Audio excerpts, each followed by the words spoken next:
यशोदानन्दन व्रज जनरञ्जन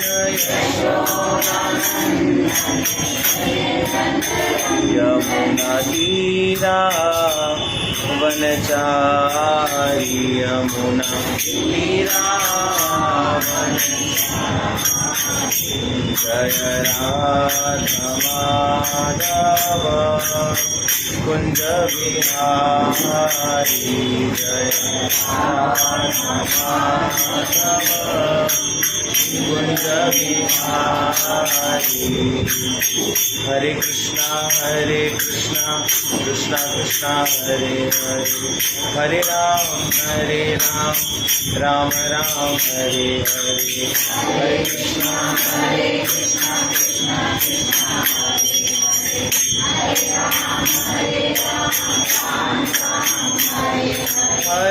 कृष्णा हरे कृष्णा कृष्णा कृष्णा हरे हरे हरे राम राम राम हरे हरे हरे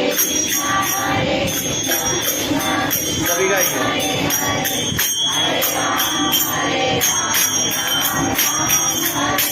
ओ हरे कृष्णा कृष्णा कृष्णा हरे हरे हरे राम राम राम हरे हरे हरे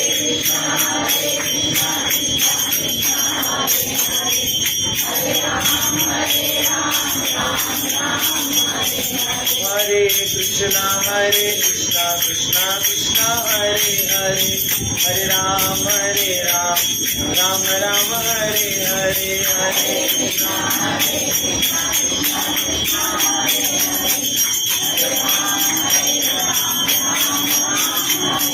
ओ हरे कृष्णा कृष्णा कृष्णा हरे हरे हरे राम राम राम हरे हरे हरे सभी गाइए हरे राम हरि बोल हरि बोल हरि बोल हरि बोल निताई गौर प्रेमानंदे ठाकुर श्री राधा वृंदावन चंद्रशु भगवान की श्री गरुड़ पुराण की जय। अतः पंचमा अध्याय। तो आप और हम सभी भक्त ने कल दूसरा, तीसरा और चौथा यानी 3 अध्याय को श्रवण कर लिया था। आज हम लोग कौन से अध्याय को श्रवण करेंगे? 5वां अध्याय। श्री गरुड़ा उवाच।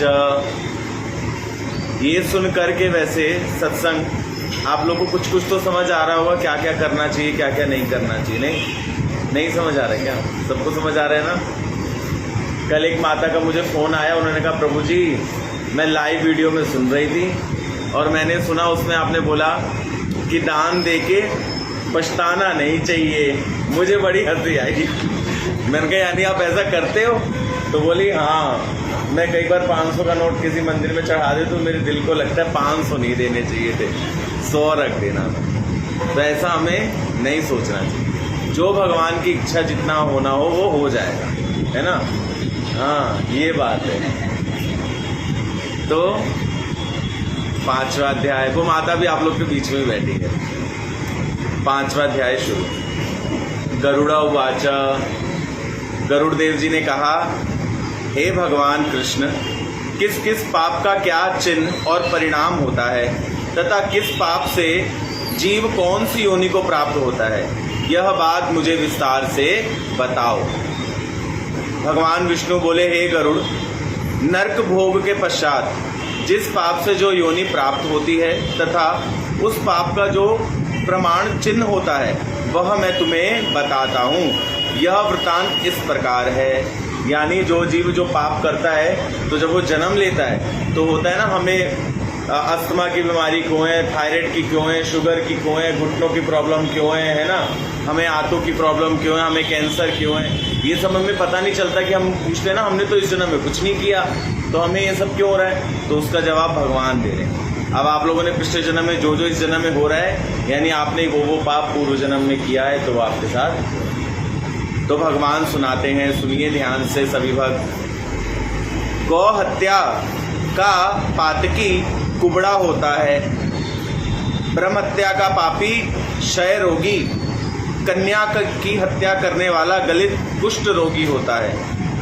यह तीनों चंडाल योनि में माने गए हैं, लेकिन गलित कुष्ठ रोगी कई बार उच्च कुल में भी होते हैं। वो इसलिए होते हैं क्योंकि पूर्व जन्म में उन्होंने कुछ अच्छा पुण्य किया होता है, इसलिए अच्छा क्षत्रिय ब्राह्मण बनने के बाद भी उन्हें गलित कुष्ठ होता है। गलित कुष्ठ का मतलब समझते हैं आप लोग? जो हाथों के बीच में, पैरों के बीच में खुजाहट मस्ती है, उसमें पानी निकलने का पच पच पच पच हाथ होता है, समझ गए? और वो खुजली करते रहते हैं ना, उसको बिहार में कहते हैं कलकल सुकर, है ना, ऐसे कुछ कहते हैं ना कुछ माता है। हाँ जी, एक जिम्मा, उसको कहते हैं गलित कुष्ठ। स्त्री का हत्यारा भील बनता है, नीच गमन करने वाला नपुंसक, गुरु की पत्नी गमन करने वाला श्वेत पुष्टि, गर्भपात कराने या उसके साथ कराने जाने वाला गंभीर रोगी एवं उसके परिवार वंश नहीं चलता। बताओ, जो गर्भपात करा रहा हो तो करा रहा है, जो उसके साथ जा रहा है उसका भी वंश नहीं चलेगा। कितनी बुरी बात है।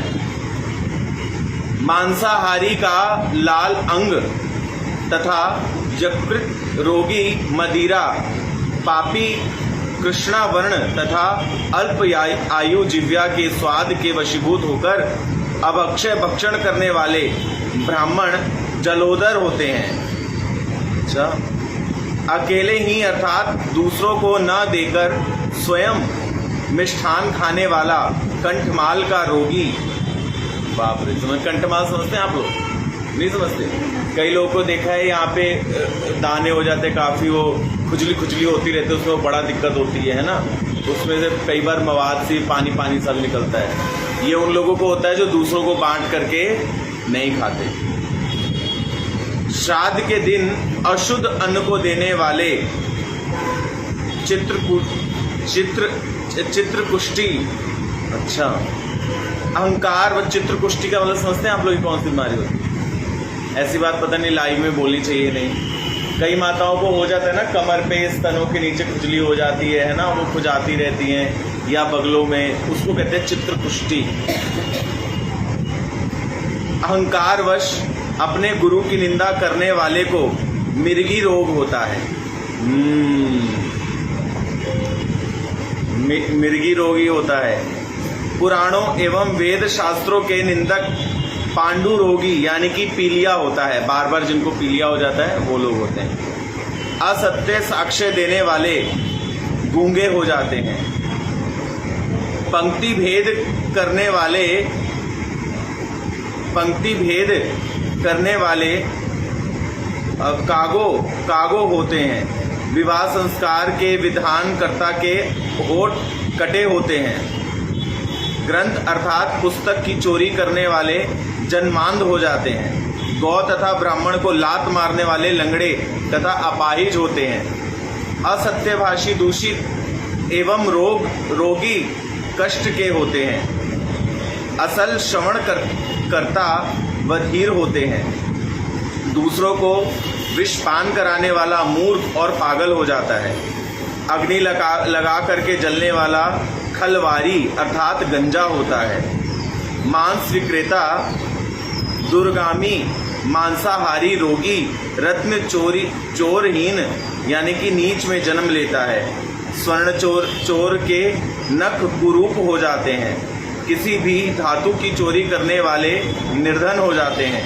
खाघान चोरी, मूषक धान्य चोर, पतंगा, नल चोर, चामक तथा विष चोर बिच्छू हो जाते हैं। सुगंधित पदार्थ तथा शाक भाजी को चुराने वाले छछुंदर हो जाते हैं। अच्छा, किसी के घर की सब्जी भी मत चुराना, छछुंदर बनोगे नहीं तो। शहद चोर मधुमक्खी, मांस चोर गीद तथा नमक चुराने वाले पिपनिक हो जाते हैं। पुष्प फूल तथा पान चुराने वाला वन में बंदर हो जाता है।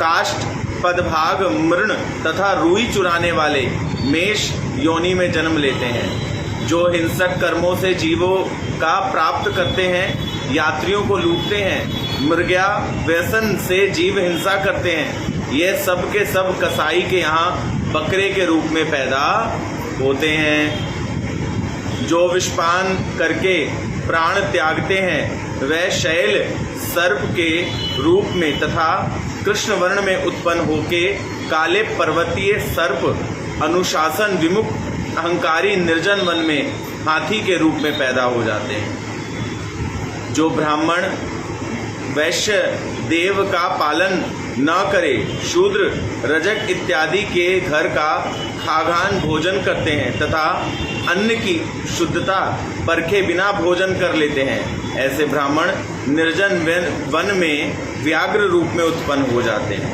अच्छा, जो ब्राह्मण गायत्री मंत्र नहीं जपते और संध्या उपासना नहीं करते, हृदय से दुष्ट तथा बाहर से सज्जन प्रतीत होते हैं, वह अपने अगले जन्म में बगुले के रूप में जन्म लेते हैं। मेरी बात सबको समझ आ रही है ना कि नहीं यार? अयोग्य पात्र से दक्षिणा लोभवश यज्ञ कार्य करने वाला ब्राह्मण ग्राम का शूकर हो जाता है। ये बात तो भागवत में भी हमने पढ़ी है। बिना निमंत्रण के भोजन करने वाला कौआ तथा अनेकों मनुष्य का भोजन करने वाला गर्दभ योनि में जन्म लेता है। सत्पात्र को विद्यादान करने से विमुख रहने वाले ब्राह्मण बैल हो जाते हैं तथा गुरु की सेवा से विमुख रहने वाले दुष्ट स्वभाव के पशु की योनियों में जन्म ले लेते हैं। गुरु से अशिष्ट आचरण करने वाले तथा गुरु से वाद विवाद कर जीतने वाले जल रहित माने जाते हैं। यह स्वर्ग लोक, मृत्यु लोक तथा पाताल लोक में भ्रमण करते रहते हैं तथा श्रवण मात्र से ही सब ज्ञान प्राप्त कर लेते हैं। दूरस्थ पदार्थों को सहज ही प्रत्यक्ष देख लेते हैं, अतएव ये श्रवणा नाम से संबोधित किए जाते हैं। इन श्रवण मनुष्यों के समान ही इनकी स्त्रियों में भी यह शक्ति होती है, वह श्रवणी कही जाती हैं। इन्हें त्रिया चरित्र अर्थात स्त्री चरित्र का पूर्ण ज्ञान होता है। इस संसार में प्रत्यक्ष या गुप्त रूप से प्राणीजन जो भी शुभ या अशुभ कर्म करते हैं, उन्हें यह श्रवणा यानी मनुष्य तथा श्रवणी स्त्री पूर्ण रूप से जानते हैं। श्रवण नाम के देवगण इस चित्रगुप्त को बता देते हैं तथा श्रवणी नाम की श्रवण गंगा की स्त्रियां चित्रगुप्त से कहती हैं। वास्तव में श्रवण तथा श्रवणी धर्मराज के दूत तथा दूतियां हैं। इन्हें समस्त प्राणियों के मनसा वाचा कर्मणा किए जाने वाले तथा विचारे जाने वाले समस्त अशुभ अशुभ कर्म का तात्विक ज्ञान प्राप्त होता है। समझे? नहीं समझे? यानी जैसे चित्रगुप्त हम कहते हैं ना, चित्रगुप्त होता है, वो कौन है? चित्रगुप्त एक देवता है जो गुप्त रूप से हम सब जो कर्म कर रहे हैं उसकी पिक्चर खींचता रहता है, ठीक। लेकिन वो बातें कौन बताता है? तो श्रवणा और श्रवणी ये दो प्रकार के मतलब देवता होते हैं। वो देवता क्या करते हैं कि आप लोग अपने मन में जो कुछ भी सोच रहे हो ना, मनसा वाचा कर्मणा यानी मन के अंदर जो सोचा, वाचा यानी जो बोला, और कर्मणा जो अपने कर्म द्वारा किया, ये तीनों शुभ और अशुभ बातें जाकर के चित्रगुप्त को बताते हैं। फिर चित्रगुप्त फोटो के साथ उन बातों को जोड़ता है। जोड़ने के बाद वो सारी बातें धर्मराज को दिखाते हैं। फिर धर्मराज वो सब देखने के बाद आपको दंड देने के लिए सही नरक में भेज देते हैं। और यहाँ पे लिखा सबसे ज्यादा कष्ट किसको देते हैं? किसको देते हैं? जो गुरु की निंदा चुगली करता है। चलो इस महापाप से मैं तो नहीं किया, महापाप से मैं बचा। तो मांस खाने वाला और गुरु की निंदा करने वाले को ज्यादा वो दिया है। समझ गए ना आप लोग? श्रवणा श्रवणी का मतलब आगे आया। ये कहा गया वास्तव में नहीं, धर्मराज के दूत एवं दूतियां, ठीक है, हो गया। मनुष्य एवं देवताओं के सब कुछ को जानने की शक्ति श्रवणों को प्राप्त है। अच्छा, यानी उस मनुष्यों का नहीं, देवी देवताओं का भी सुनती है, क्योंकि वो लोग भी तो स्वर्ग से फिर नरक में आएंगे ना। को प्राप्त है, यह सत्यवादी है तथा मनुष्य कृत कर्मों को चित्रगुप्त से कहते हैं। अतएव यदि कोई धर्मात्मा मनुष्य व्रत, पूजा, दान तथा सत्य धर्म का पालन करके यदि श्रवणा गंगा को प्रसन्न कर ले, तो श्रवण गंगा उस मनुष्य पर प्रसन्न होकर के उसे स्वर्ग तथा मोक्ष को प्रदान कर देती है। इसलिए अपने कानों से निरंतर भगवान की कथा सुनते रहना चाहिए। धर्मराज के श्रवणागण नामक ये पार्षद पूर्ण सत्यवादी होते हैं। अपनी दिव्य दृष्टि से पापात्मा प्राणियों के पापों का ज्ञान प्राप्त करके धर्मराज को बताते हैं। इसी के अनुसार तब यमराज पापात्माओं को दंडित करते हैं। वही बात जो मैंने भी कही ना, वही। सूर्य, चंद्रमा, आकाश, पृथ्वी, जल, वायु, अग्नि, अंतरात्मा, मन, दिवस, रात्रि तथा दिनों, संध्याएं एवं धर्म इत्यादि ये सब के सब प्राणियों के चरित्र को पूर्ण रूप से जानते हैं। यानी ये जो दिन रात हो रहे हैं ना, ये भी हमारे चरित्र को देखते हैं। ये सभी इसका साक्ष्य प्रमाण धर्मराज को देते हैं। स्वयं धर्मराज, चित्रगुप्त, श्रवणा तथा भास्कर इत्यादि सभी सांसारिक प्राणियों के शरीर तथा मन में स्थित पुरायों तथा पापों, पुण्यों तथा पापों को पूर्ण रूप से जानते हैं। धर्मराज इन समस्त पापियों के पापों का निर्णय करके उन्हें अपने पास ला करके अपना भयानक रौद्र रूप दिखलाते हैं। उस समय पाप आत्मा प्राणी धर्मराज को यमराज के रूप में देखते हैं। विशाल शरीर, हाथ में डंडा लिए भैंसे पर सवार देखते हैं। महाप्रलय कालीन मेघ के समान धन गर्जन करते, कज्जल गिरी के समान कांतिवान, विद्युत प्रभा के समान प्रकाशित भयंकर शस्त्रधारी, 32 भुजाओं वाले, 3 योजन विस्तार बापी के आकार में विस्तृत मुख वाले, भयानक रक्त वर्ण के नेत्र वाले, लंबी नासिका वाले यमराज को देखते हैं। उस समय चित्रगुप्त भी मत्स्य, ज्वर इत्यादि से युक्त होकर भयंकर स्वरूप को धारण करते हैं। उस समय यमराज जैसे ही भयंकर यमदूत चित्रगुप्त के समीप आकर के घोर गर्जना करते हैं। इन भयंकर स्वरूप को देख करके पापात्मा प्राणी हाय हाय हाय हाय रोता हुआ, क्रंदन करते हुए, दान पुण्य से विमुख प्राणी इसको देख करके कंपित होकर के रोने लग जाता है। उस समय भयभीत होकर के क्रंदन करते हुए प्राणियों को देख करके चित्रगुप्त यमराज के आदेश से इन पापात्माओं के पाप कर्म को श्रवणा द्वारा सुनवाते हैं। यानी जो भी आपने गंदे काम किए वहाँ पे यमराज जी के आगे वो बोलते हैं वो सारे पाप, किसने इस तारीख को, इस तिथि में, इस दिन में ये गंदा पाप किया था। कितनी बड़ी बात हो, सब कुछ वहाँ पे खुलवाते हैं, सुनवाते हैं तथा श्रवण करते हैं। उस समय वह प्रश्न करते हैं, हे पापी आत्मा, हे दुराचारियों, बुद्धि विवेक रहित होकर के तूने अपने अहंकार और तृष्णा वश में तुमने यह पाप रूपी धन क्यों कमा लिया? तुम्हें ईश्वर के हेतु धन को दान करना चाहिए था, इसको संचित नहीं करना चाहिए था। लेकिन संसार में तो ये होता है, लोग पैसा जोड़ते हैं खाली, नहीं भगवान के लिए कौन देता है। आप लोगों जैसे या अन्य जो भक्त हैं, वो कुछ भक्त अच्छे होते हैं जो भगवान के लिए दान करते हैं, नहीं। पापात्माओं के कुसंग से, काम, क्रोध, अनादि के से ऐसे दुखदायी पापों का संचय किया, किस प्रयोजन से किया? किसी के निमित्त किया। जिस प्रकार उत्साह और प्रसन्नता से तुमने पाप कर्म किए हैं, अब उसी प्रकार उनके दुखों को भी भोगो। अब क्यों विपरीत मुख करके रो रहे हो? यानी यमराज जी कह रहे, जिस प्रकार तूने इस 2 कौड़ी के संसार को चलाने के लिए, इनको पेट पालने के लिए तूने पाप किया ना, पैसा जोड़ा, तो तूने खुशी खुशी सब किया। तो अब वो पाप करने के बाद जो तुझे दुख मिलेगा, तो उसको भी तू खुशी खुशी भोग, क्योंकि तूने संसार के लिए किया ना, और संसार तो मुंह दिखा के निकल जाता है। तुम सबने जो पाप कर्म किए हैं वही तुम्हारे दुख के कारण है।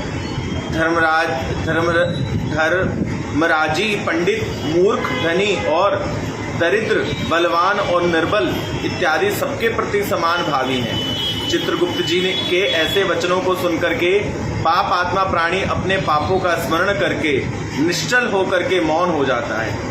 तब चोर के समान निश्चल मौन हुए पाप आत्मा को धर्मराज उनके पाप कर्मानुसार दंडित करने का आदेश देने लग जाते हैं। तब यमदूत यमराज के आदेश से निर्दय होकर के इन पापी प्रेत आत्माओं को प्रताड़ित करते हुए कहते हैं, हे पापियों, अब तुम यहाँ से भयंकर नरकों के लिए प्रस्थान करो। तब यम याज्ञपालक, चंड, प्रचंड आदि दूत, गंगा दूत उन पापियों को एक पाश में आबद्ध कर नरक में ले जाते हैं। यानी यहाँ पे दो प्रकार के द्वारपाल है, चंड और प्रचंड। वो क्या करते हैं, रस्सी में उसको बांध लेते हैं, अब उसको खींचते हुए लेकर के जाते हैं वो नरकों की तरफ। शाल्मी नाम का एक विशाल वृक्ष अग्नि के समान कांति रूप में इन नरकों के समीप स्थित है। इसका विस्तार 20 योजन, एक योजन में कितना होता है बताओ, तुमने बताया था ना कितना, वेरी गुड, 400 किलोमीटर तो एक योजन। तो ये जो पेड़ है ये कितना है, 20 योजन। अब आप खुद गुणा घटा कर लो, 20 योजन होता है तथा ऊंचाई 100 योजन होती है। यमदूत इस वृक्ष में पापी प्रेतात्माओं को नीचे की ओर मुख करके तथा ऊपर की ओर पैर करके उल्टा लटका करके लोह श्रृंखलाओं से मारते हैं, यानी लोहे के डंडों से मार पड़ती है उनको। तब इस स्थिति में प्रेतगण अग्नि विदग्ध होकर के तीव्र क्रंदन करते हैं, यानी ऊंचा ऊंचा चिल्ला चिल्ला करके रोने लग जाते हैं। किंतु इस दशा में तथा इस स्थिति में इनकी रक्षा करने वाला कोई भी नहीं होता। तब इस शाल्मी वृक्ष से लटके ये प्रेतगण धुंधा, तृषा तथा अन्य दुखों से पीड़ित रहते ही हैं। इसके ऊपर यमदूत इन्हें और भी मारते पीटते रहते हैं। उस समय पापात्मा जीव अति स्वर में हाथ जोड़ करके यमदूतों से प्रार्थना करते हैं, हमारे पापों को क्षमा करो, अब हम पाप नहीं करेंगे और पाप से दूर रहेंगे। यमदूत इन पापात्माओं के दीन वचनों को सुनकर भी मांगने लगते हैं कि हमें माफ कर दो, अब हम ऐसा कोई भी पाप नहीं करेंगे। तब यमदूत इन पापात्माओं के दीन वचनों को सुनकर भी इन्हें भाल, मुदगरों, लोहे के डंडे, तोमर, गदा, मूसल आदि अनेक प्रकार के हथियारों से पीटते हैं उन पापियों को। सोचो वो क्षमा मांग रहे हैं और उनको क्या कर रहे हैं, पीट रहे हैं, दनादन पीट रहे हैं उनको क्या करते हैं, खूब पीटते हैं। प्रेतात्मा जब प्रताड़ित होकर के, मूर्छित होकर के गिर जाती है, तब इन्हें प्रताड़ित होकर के गिरने लग जाते हैं। तब इन्हें निश्चेष्टा देख करके यमदूत कहते हैं, हे दुरात्मा प्रेतो, तुमने ऐसे दुष्ट पाप आचरण क्यों किए? क्या संसार में अन्न, जल इत्यादि पदार्थ तुम्हें प्राप्त नहीं थे, जो तुमने इनका किसी समय भी किसी को दान करते तुमने ऐसा क्यों नहीं किया? यानी उन्होंने कहा कि तुमने संसार में रहते हुए किसी को अन्न इत्यादि दान क्यों नहीं किया। ये गेट बंद कर दो ना, मिट्टी मिट्टी आ रही है।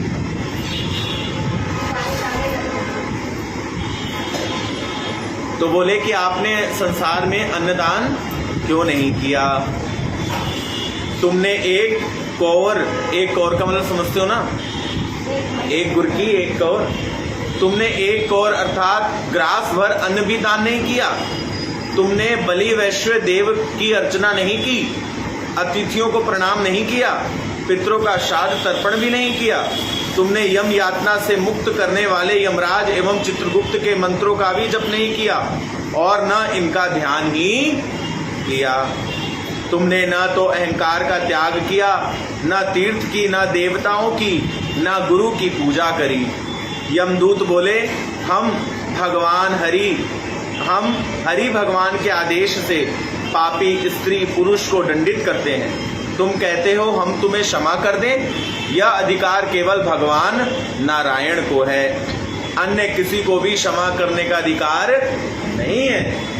ये हम नहीं कह रहे, यमदूत कह रहे हैं। तो भैया हम लोग जब नारायण की शरणागति हो ही गए हैं तो आपको नहीं लगता कि अब हमें यहीं होकर के रहना चाहिए, ये सेफ जोन है, नहीं यहाँ रहेंगे तो बचे रहेंगे।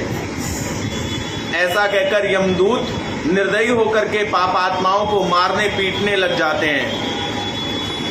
इससे प्रेत प्रताड़ित होकर के अग्निदग्ध अंगारों की तरह पृथ्वी पर गिर करके हाय हाय हाय हाय चिल्लाने लग जाते हैं। प्रताड़ित होकर गिरने वाले प्रेत पर शाल्मी वृक्ष के पत्र ऊपर से आ गिरते हैं। इससे प्रेत के अंग कट कट करके गिरने लगते हैं, जिनसे श्वान भक्षण करने लगते हैं। यानी अंग कटते हैं तो कुत्ते, श्वान का मतलब कुत्ता आता है और उनके अंगों को उठा करके खाना शुरू कर देता है।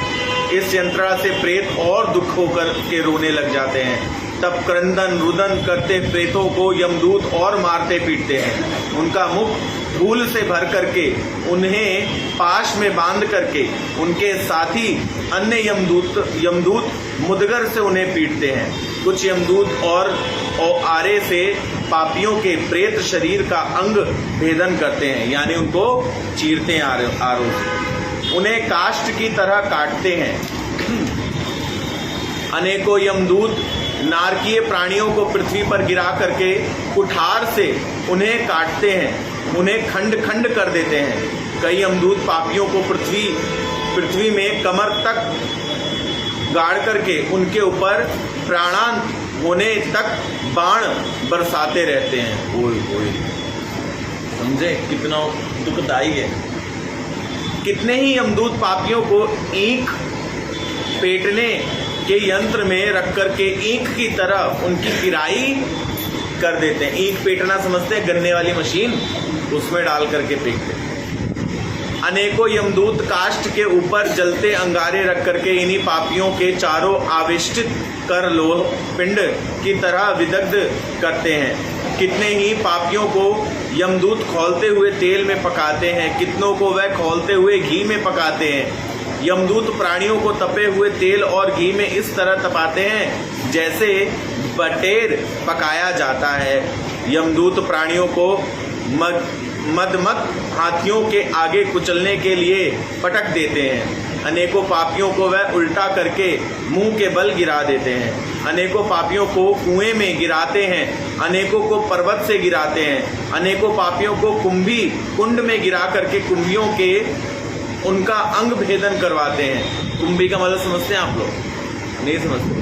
भैंसा गुफाओं के अंदर फेंक देते हैं और वहां पे भैंसे दौड़ते रहते हैं 24 घंटे, और उसके बीच में आओगे तो मारते हैं। कितने ही पापियों के मस्तक पर तथा नेत्रों पर यमदूत वज्र जैसे तीक्ष्ण चोंच वाले कौए और मांस लुब्धगर गीत से प्रवाह करवाते हैं। कितने ही पापी परस्पर विवाद करते हुए कहते हैं कि तुमने मेरा धन पूर्व जन्म में भक्ष लिया था, अतएव यमलोक में मिले हो तो मेरे धन को लौटाओ, बताओ। वहां पे पिट रहे हैं, उस गेट को माता ढंग से बंद कर दो ना। वो वहां पे पिट रहे हैं, उसके बाद भी वो कह रहे हैं कि तूने मेरा धन पिछले जन्म में चुराया था, चल मेरा पैसा वापस कर। बस क्या है, लौटाओ, ऐसा वह निवेदन करते हैं। तब परस्पर विवाद करते पापी प्राणियों में से देने वाले के शरीर का मांस काट करके यमदूत मांगने वाले प्राणी के मुंह में डाल देते हैं। पुनः यमदूत अनेकों प्रकार से प्रताड़ित करके ऐसे पापियों को पीछे से खींचकर तामस मिक आदि घोर नरक में यमराज के अकाट्य आदेश से गिरा देते हैं। शाल्मी वृक्ष के समीप ही अनेकों दुखदायी नरक हैं। इन नरकों का नारकीय दुख वाणी से भी वर्णन किया है। यमलोक में हे गरुड़ 84 लाख नरक हैं। इनमें से 21 नरक अति भयानक हैं। इन 21 नरकों का नाम क्रम इस प्रकार है: तामिस्र, लोह शेकु, महारौरव, रौरव, शाल्मी, कुंडमल, कालसूत्र, पीतुमत्रिक, लोहितोद, सविश, संप्रतापन, महानिरय, काकोल, संजीवन, महापत, अवोची, अंधा मिश्र, कुंभी पाक, संप्रतापन तथा तपन इत्यादि 21 प्रकार के नरक हैं। वह विभिन्न प्रकार के हैं तथा सबकी विशेषताएं अलग अलग है तथा यमदूतों से भरे हुए हैं। इन नरकों में धर्म विरोधी पापात्मा प्राणी आकर के गिरते हैं तथा कल्प भर नारकीय यातनाओं को भोगते हैं। अतः विषय सुख तथा ऋतुदान से मुक्त रहना चाहिए। जो मनुष्य भगवान को निमित्त बना करके दान नहीं करते, मात्र परिवार के भरण पोषण तथा उदर पूर्ति में लीन रहते हैं, वह मरणोपरांत नरक के दुख सहन करते हैं। यानी जो लोग भगवान के लिए दान नहीं करते, केवल अपने परिवार के लिए ही सब कुछ रखते हैं, वह भी कहाँ जाते हैं? घोर नरकों में जाते हैं। जीवन में अनेकों प्राणियों से बैर भाव तथा अनुचित व्यवहार करके अपने शरीर का पालन पोषण करने वाला जीव अंत समय में केवल पाप समूह के भार को लेकर के नरक में जाता है। इसलिए हम वैष्णवों को भी किसी भी जीव से बैर भाव नहीं रखना चाहिए, सबसे प्यार करना चाहिए, चाहे वो जैसा भी। जीवात्मा एक ही नरक भोग को जाता है, उसके साथ भी केवल परिवार पालन के निमित्त किए गए पाप ही जाते हैं। यह सब भगवान को विस्मृत कर इंद्रिय सुख के लिए किए गए पाप फल हैं। इस समय धन लुटे पथिक की तरह जीव दुखी होकर शारीरिक तथा मानसिक रूप से संतप्त होता है। पाप से धनार्जन कर परिवार का भरण पोषण करने वाले समस्त नरकों के भोग को भोगकर अंत में अंधा मिश्र नरक में जाकर के गिर जाता है। भगवान बोलते हैं, हे पक्षीराज गरुड़, यह जीवात्मा मनुष्य रूप में मृत्यु लोक के नीचे के समस्त नरकों की यातनाओं को भोगकर अंत में पवित्रता को प्राप्त करके यहाँ आता है। अर्थात पाप भोग पूरा कर जब जीव पवित्र हो जाता है, तब उसे मनुष्य की योनि प्राप्त हो जाती है। भगवान बोले, हे गरुड़ जी, पाप आत्मा शुभ कर्मों से विमुक्त होकर के अशुभ कर्मों में लीन रहते हैं। ऐसे पाप आत्मा नरकों में जाकर के पुनः नरक में जाते हैं, दुख के बाद दुख पाते हैं। उनके नरक जाने तथा दुख भोगने का कर्म चलता ही रहता है। धर्मराज के धर्मराजपुर के चारों द्वार हैं। इन चारों द्वारों में पूर्व के, पश्चिम के तथा उत्तर के द्वारों से धर्मात्मा पुरुष प्रवेश करते हैं। 4 द्वार है ना, पूर्व, पश्चिम, उत्तर, दक्षिण। तो ध्यान से सुनिए, पूर्व के और पश्चिम के तथा उत्तर के द्वार से धर्मात्मा पुरुष प्रवेश करते हैं। केवल एकमात्र रूप से दक्षिण द्वार से ही पापात्मा प्राणी धर्मराज के लोक में प्रवेश करते हैं। भयंकर कष्टदायक दक्षिण द्वार के मध्य में ही वैतरणी नदी स्थित है। यानी जो 3 द्वार से जाएंगे ना, वहाँ वैतरणी नहीं है, केवल दक्षिण में स्थित है। इसमें आकर गिरने वाले पापात्मा प्राणियों का विवरण पूर्व में ही मैं बता चुका। अब इन पापों के नरक भोग को भोगने के बाद जो जो योनियां प्राप्त होती हैं, उसके विषय में तुम विस्तार से सुन लो। आशा, विश्वास तथा स्नेह बंधन को भंग करने वाले, अकारण साध्वी स्त्री का परित्याग करने वाले दीर्घकाल तक चक्रवाक पक्षी के रूप में उत्पन्न होते हैं। चक्रवाक पक्षी तो आप जानते होंगे ना, है ना, माता पिता गुरु तथा भगिनी से द्वेष करने वाले पापात्मा प्राणियों की सहस्त्रों जन्म तक गर्भ में ही मृत्यु हो जाती है। यानी जो बच्चे माता के गर्भ में 7वें 8वें महीने में अपने आप मर जाते हैं ना, तो समझ जाओ इसमें पूर्व जन्म में अपने गुरुदेव की और माता पिता की निंदा चुगली की होगी, इसलिए पेट में मर गए। जो स्त्री अपने पति को त्याग कर दूसरे पुरुष से विवाह करती है एवं उसका संग लेती है, वह चमकादड़ होकर के वृक्ष में लटकती है, अथवा गोधा यानी छिपकली या 2 मुख वाली सर्पणी के रूप में उत्पन्न हो जाती है। यानी घरों में जितनी छिपकलियां हैं ना, ये वही है सबकी सब जिन्होंने पूरे जन्म में अपने पतियों को छोड़ करके दूसरे पुरुषों का संग किया था। तो अब जो छिपकलाएं वो भी वही है फिर जो अपनी स्त्रियों को छोड़ के दूसरी स्त्रियों की तरफ गए थे। बताओ, पापी कहीं के नहीं। जो व्यक्ति संभोगी की हत्या करता है तथा संभोगी स्त्री के साथ रमण करता है, वह रीछ या श्लेषा की योनि में जन्म लेकर के पुनः मरणोपरांत रीछ की ही योनि में जन्म लेता है।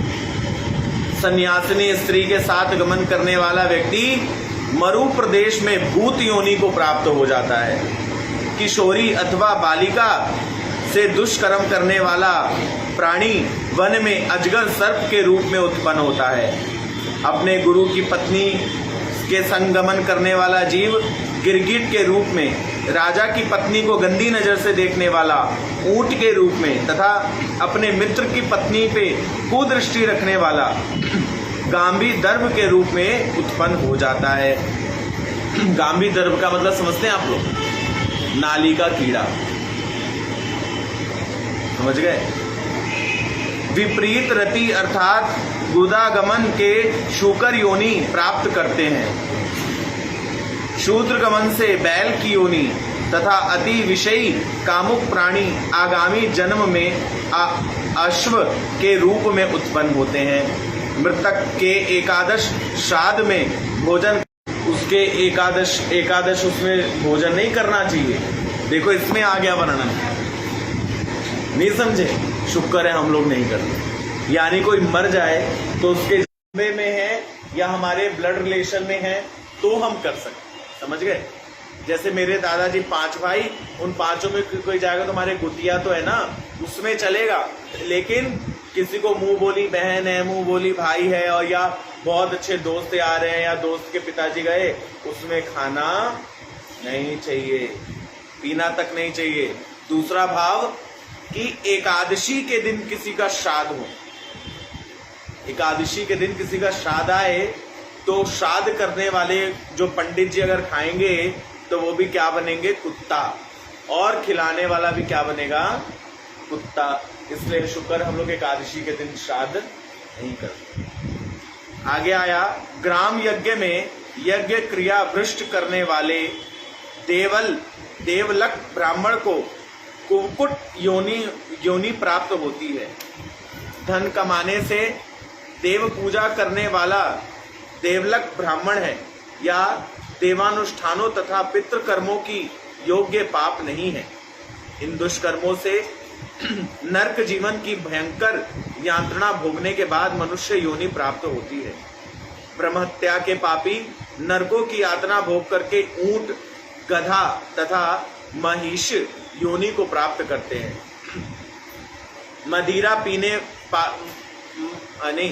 मदिरा पापी भेड़िया, कुत्ता, श्रृंगाल इत्यादि की योनियों में उत्पन्न होते हैं, दारू पीने वाले लोग। इस प्रकार सोने की चोरी को कुकर्मियों, कीटों तथा पतंगों की योनि प्राप्त होती है।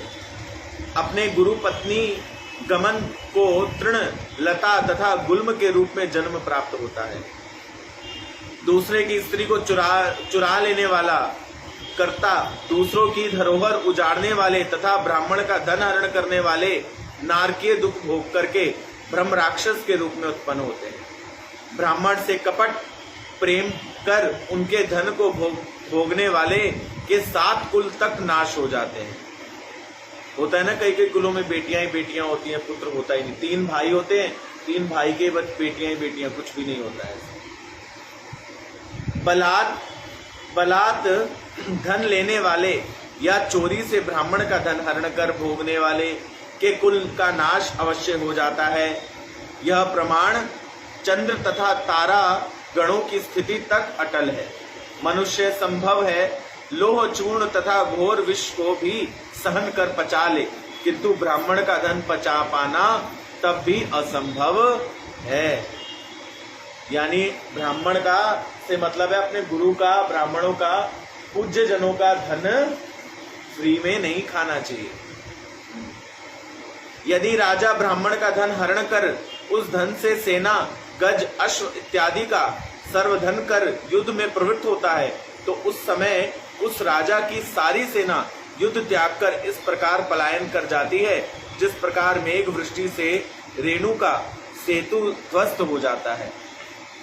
देवता के द्रव्य को खाने से ब्राह्मण का अपमान करने अथवा धन हरण करने से निश्चय ही कुल का नाश हो जाता है। इसलिए भैया देखो यहाँ बात आ गई, देवता का अन्न खाने से, इसको ना समझते आप लोग? नहीं समझते। भगवान को जो भोग लग करके आता है उसमें द्वेष बुद्धि नहीं रखनी चाहिए। क्या बनाए होता है ना, क्या बनाए, जल्दी भोग लगाओ फिर दो हमें भी, होता है ना। यह है देवता का अन्न हरण। दूसरा, जब हम हवन करते हैं तो हवन के अंदर हमारा मन होता है हम इतनी आहुतियां देंगे, इतने अन्न की आहुतियां देंगे, और फिर अपने मन में ये भाव कर लेना अरे नहीं नहीं इतनी आहुतियां नहीं देंगे, तो वो भी देवता का अन्न हरण करने की बात होती है। ऐसा करने से कुल नाश हो जाता है।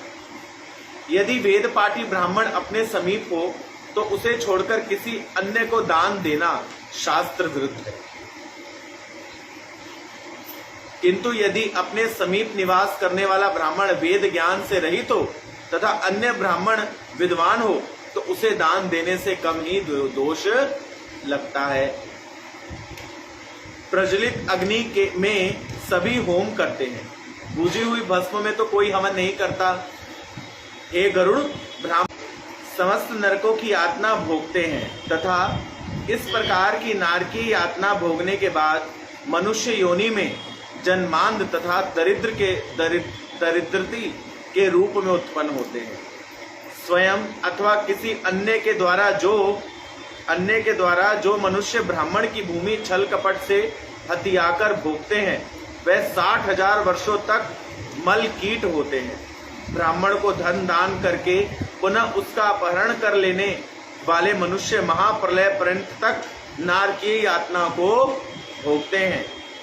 ब्राह्मण को जीविका हेतु भूमि दान दे करके पुनः उसकी तत्परता में रक्षा न करके उसका बलात् अधिग्रहण कर लेने वाले पंगु तथा लंगड़े के रूप में पैदा होते हैं।